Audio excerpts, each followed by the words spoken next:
Welcome to another deep dive. Yeah. Today, we're exploring something that's really gaining traction, where finance meets environmental protection, That's right. the burgeoning biodiversity credit market.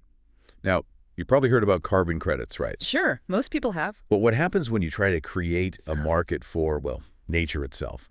Our mission today is to cut through some of the complexity, looking at recent reports, research, insights, right up to July 23, 2025. We want to really understand what this market is, where it came from, its pretty explosive growth, and the big questions it still needs to answer. Yeah. Think of this as your shortcut, helping you grasp how private finance is stepping up or trying to protect our planet's incredible diversity. It truly is a fascinating space. It's evolving so rapidly, moving from just a concept to, early real-world implementation in just the last few years. Really fast, then. Incredibly fast. So we're going to explore how these credits aim to channel significant new finance into nature restoration, into protection, going beyond, say, the typical conservation funding models. Okay, let's unpack this then. What exactly are biodiversity credits? How do they differ from something like carbon credits? What's the core purpose here? Right. Well, at their core, biodiversity credits are tradable instruments. They represent measurable positive outcomes for nature. Like what kind of outcomes? Things like preserving an ecosystem, maybe protecting an endangered species, or restoring a specific habitat. Now, this is crucial. Okay.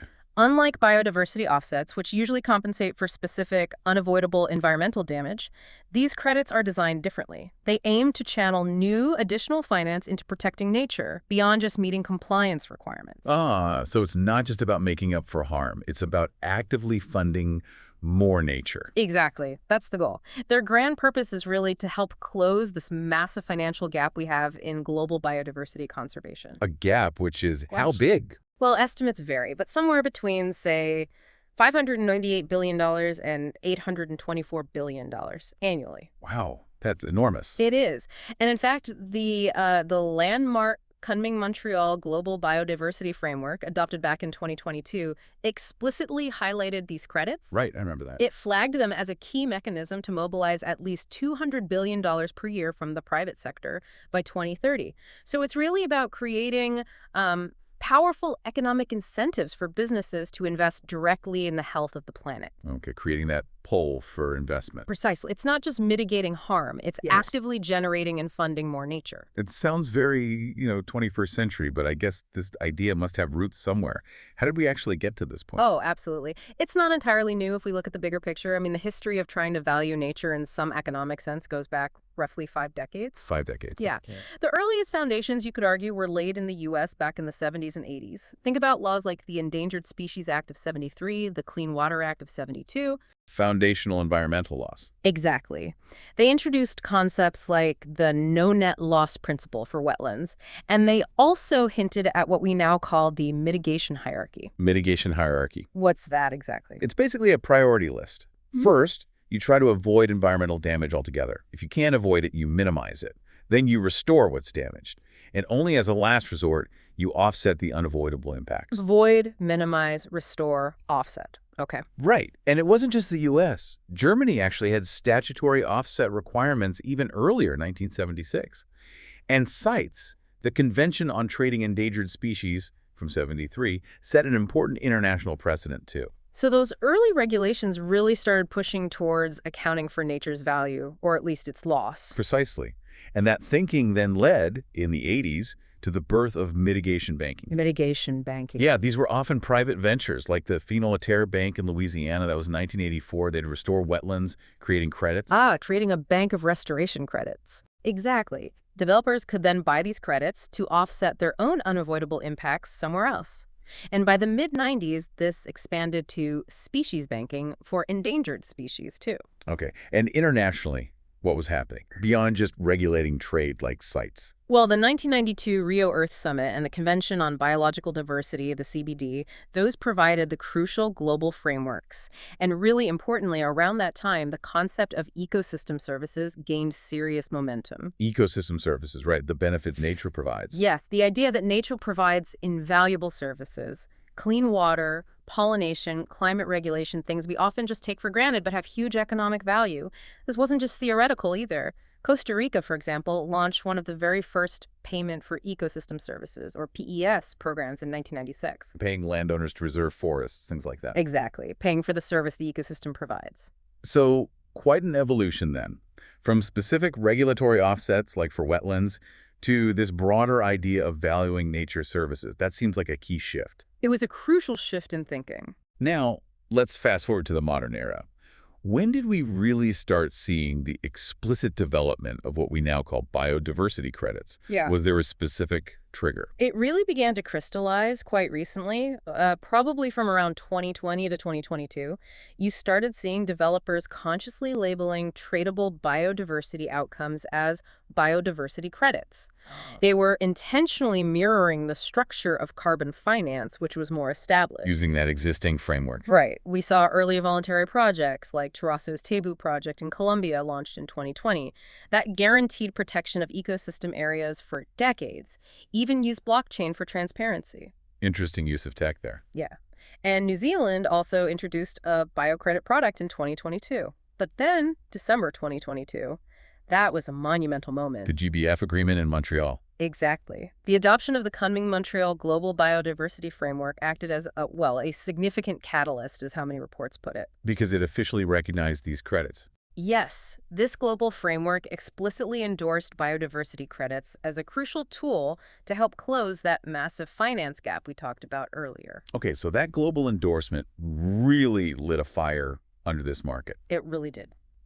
And what's been the tangible impact since then? What have we seen in terms of real-world activities, say, in the last couple of years? Well, the last couple of years have seen an absolute explosion of activity. It's quite remarkable. Since the GBF, the number of tracked global pilot programs has just surged, from maybe 20 in 2023 to over 50 by this year, 2025. Wow, more than doubled in a short time. Easily.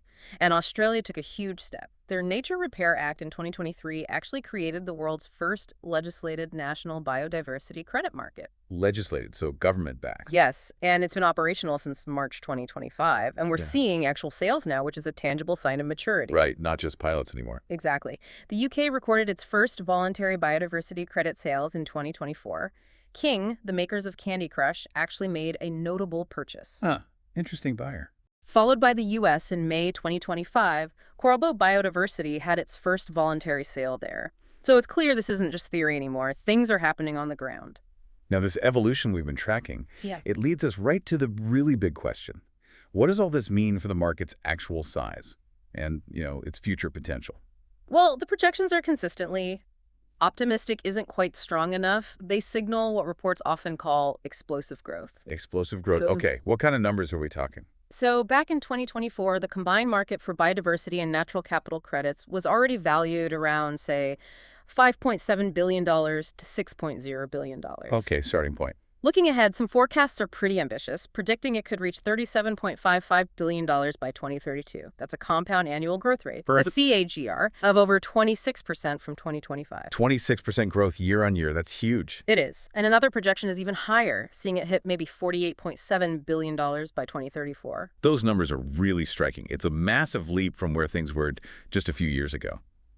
What about the voluntary market specifically, where companies are opting in? Right. For that voluntary market, the World Economic Forum has suggested demand could hit maybe $2 billion annually by 2030, Okay. and potentially a staggering $69 billion by 2050 if it develops effectively. That's a big if, but it shows the potential scale. $69 billion. Yeah. Analyst consensus right now seems to be converging on maybe a $2 to $7 billion annual market value for the voluntary sector by 2030. So still significant growth expected soon. $2 to $7 billion by 2030. Okay. And just to give you a sense of the momentum, private capital committed to this space, it's basically doubled year on year, from under $500 million in 2023 to over $3 billion, including blended finance, in 2025. Doubling every year. That really highlights the intense interest this is getting. Are there any sort of concrete examples of this translating into big investment on the ground right now? Oh, absolutely. A fantastic illustration is the UK's Biodiversity Net Gain Policy, BNG. Right, BNG. This became mandatory for most new developments in February 2024. And it's projected to create something like a £3 billion market by 2035. £3 billion just in the UK from this one policy. Exactly. And each biodiversity credit under that scheme is valued at a minimum of £42,000. So significant value. And it's worth noting, European buyers currently represent the largest source of demand globally. They seem to be leading the way. Interesting. So 2025 really does feel like a critical year, as some reports are saying. What are the biggest trends, the key developments we're seeing right now that are shaping this future? Well, we're seeing really intense, focused activity on building incredibly robust foundations. There's a huge push for high-integrity framework. Integrity seems key here. Absolutely paramount. You have groups like the International Advisory Panel on Biodiversity Credits, the IAPB. They launched 21 high-level principles at COP16.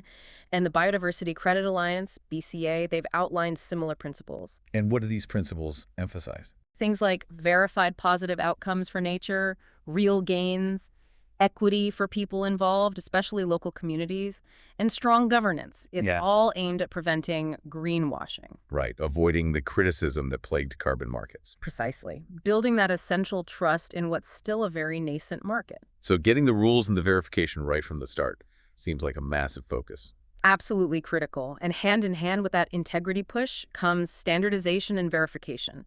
You have organizations developing rigorous standards. Verra, who many know as a major carbon certifier. Yes, Ver. They've launched their own nature credits framework. Right. And even the EU's Directorate General for Environment, in a recent report, July 7th, 2025, proposed standardized high-integrity measurement approaches. So efforts to make things consistent. Yes. And what's really exciting is how technology is playing a role here. Tools like environmental DNA, eDNA.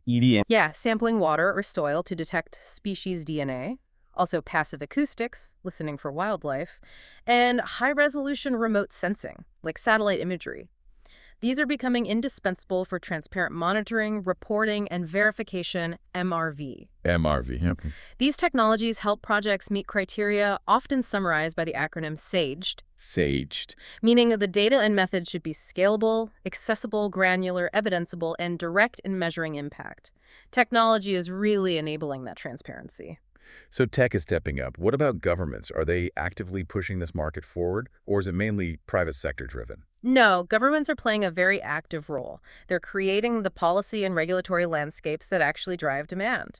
Creating the need for these credits. Exactly. We mentioned the EU Commission's roadmap towards nature credits presented July 7th, 2025. They're aiming for a market launch about 2027. Ambitious timeline. Very. And Australia's Nature Repair Act is already operational, creating that national market. The UK's BMG policy is creating a mandatory market. Even India has pilot plantations running under its green credit program. It's definitely a global push from policymakers. Okay. And on the demand side then, beyond governments mandating things, which types of companies are actually stepping up to buy these credits voluntarily? Corporate demand is definitely rising. It seems driven by a few key things: meeting their own ESG commitments, environmental, social, governance targets. Right. ESG pressure. Mitigating risks in their supply chains, especially if they rely on nature, and frankly, enhancing their brand reputation. Makes sense. Which industries are leading? We're seeing early adopters, mostly clustered in sectors like food and beverage, fashion, and extractive industries, mining, oil, and gas. That makes a lot of sense, especially for those industries with direct environmental footprints. Mm-hmm. But beyond the corporations and policies, there's a really vital human element here. How are local communities, Indigenous peoples being involved? Is that a focus? It's a huge focus, and frankly, it's non-negotiable for any credit claiming to be high integrity. There's a very strong emphasis on ensuring Indigenous peoples and local communities, IPLCs, are not just consulted, but are active partners and direct beneficiaries of these projects. So sharing the benefits. Absolutely. In fact, data shows that projects with meaningful IPLC involvement have actually seen price premiums anywhere from 15% up to an astonishing 300%. Wow, a significant premium for doing it right socially. Exactly. And principles like those from the BCA specifically emphasize free, prior, and informed consent FPIC, ensuring communities have a real say and benefit equitably. This is where the social in ESG really intersects with the environmental and biodiversity. It really highlights that connection between ecological health and social well-being. They're deeply intertwined. And speaking of connections, is there a trend toward integrating these biodiversity credits with other environmental markets, like linking them to carbon credits? Yes, Absolutely. That's another significant trend we're seeing.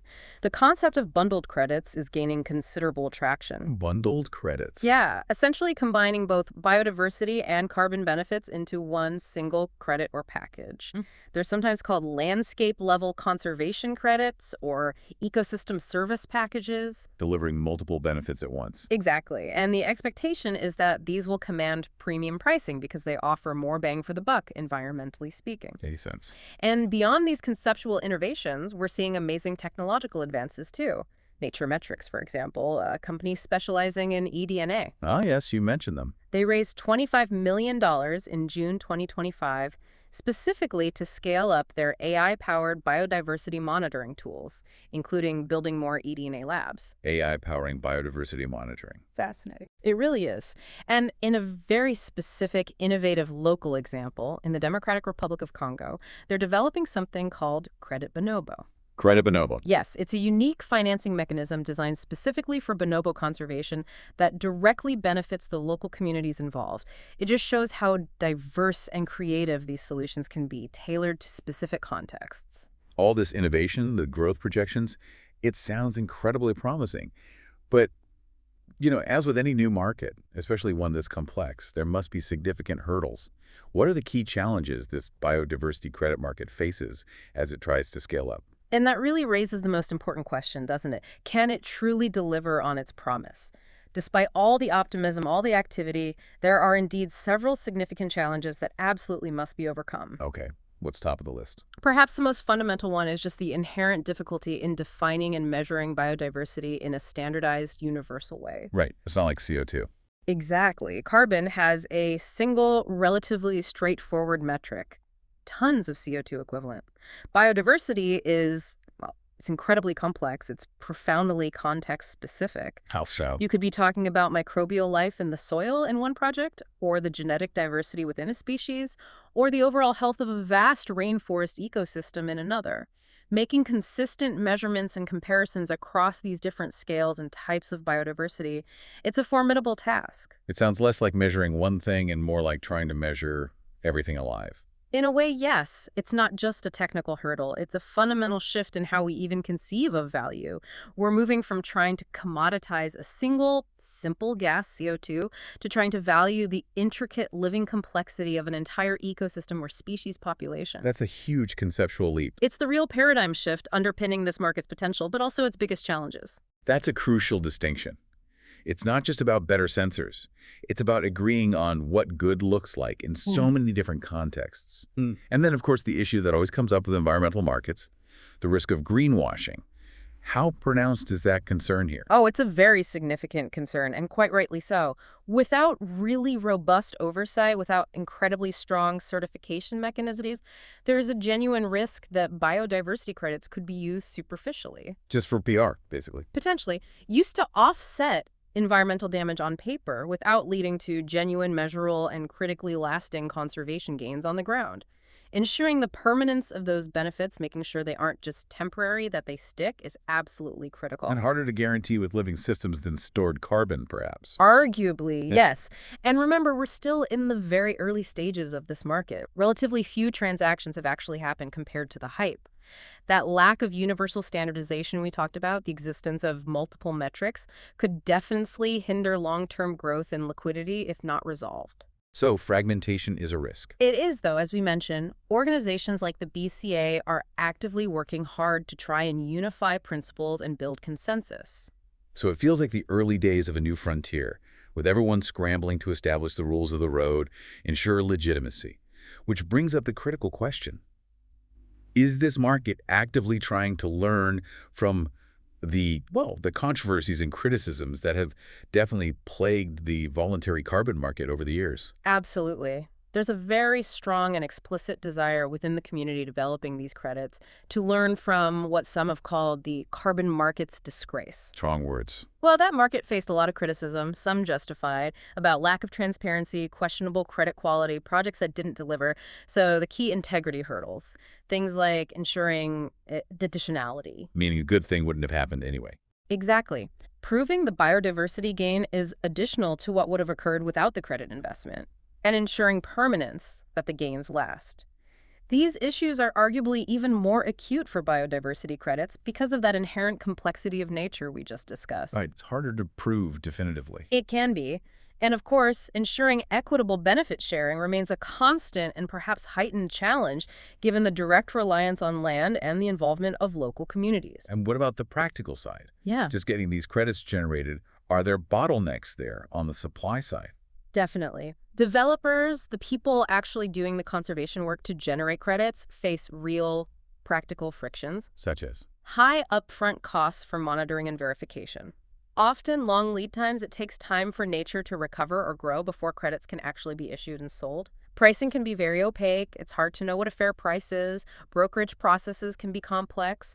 And frankly, there's still some limited confidence in the existing oversight mechanisms simply because they're so new. So, lots of hurdles for the project developers. Yes. And even with that strong emphasis on community involvement we discussed, ensuring truly equitable benefit sharing, especially for IPLCs, remains an ongoing challenge. It often gets tangled up with complex land tenure issues, who actually owns or has rights to the land. Right, land rights are fundamental. And there's also a lingering risk that, without additional support or maybe subsidies, the overall market demand might just not be sufficient on its own to kickstart enough high-quality projects quickly.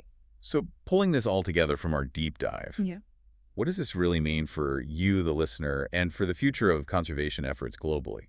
It really feels like this market is at a critical point. It absolutely is. Poised for potentially massive growth, yes, Yeah. but simultaneously facing these really critical tests of its integrity and its actual effectiveness on the ground. So what's the key takeaway?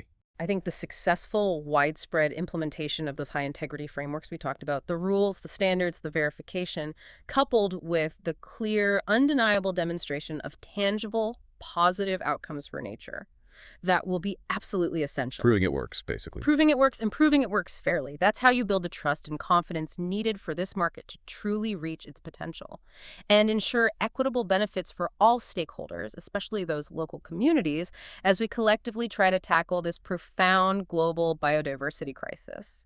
So as you consider all of this, here's maybe a final thought to take away with you. Given that inherent living complexity of biodiversity, so much more multifaceted than a single metric like carbon, and considering the lessons we've learned, sometimes quite painfully, from other environmental markets. What does true additionality really look like? What does lasting permanence genuinely mean when we're talking about dynamic, living, evolving ecosystems? And maybe the biggest question, how do we ensure that the impact of these credits truly reverberates through the web of life, far beyond just the numbers recorded on a spreadsheet or a balance sheet?